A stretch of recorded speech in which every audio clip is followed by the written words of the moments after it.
که قرضونه د باندې وي او قرضونه د ختمیږي نه، مختلف قسم روزګار هم کې، کله یو روزګار شروع کی، کله بل روزګار شروع کی. په روزګار کې د هم خود مزه نشته او روزګار د هم هغه ترقی نه درکېږي، وروسته ورځ ښکته کېږي.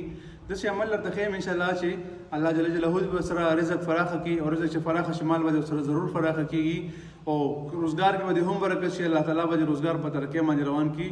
عمل چې کوم دی هغه د قرآن مجید یو آیات مبارک کې هغه شروع کا او سره استغفار کسره سره وایا.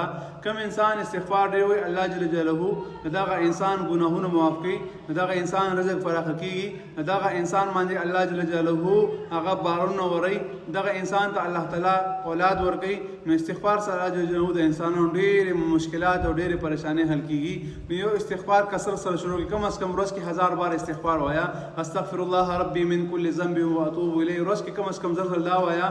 او کوم دی دا رزق لپاره د آیت مبارک شروع کا، الله لطیف بعباده يرزق من یشاء وهو القوي العزیز. دا آیت مبارک شروع کا، دا روزانه 21 کرته وایا. سحر مونږ بس مخ په قبله کې نه او دا وایا. بیا ته وګوره تا منسونه هم قرضونه به هم زر در زر ختم شي او روزګار به هم په ترقۍ باندې شي. عمل دې خوښ شو، ثواب په نیت باندې مخکې مسلمانانو سره ضرور شریک. السلام علیکم ورحمت الله وبرکاته.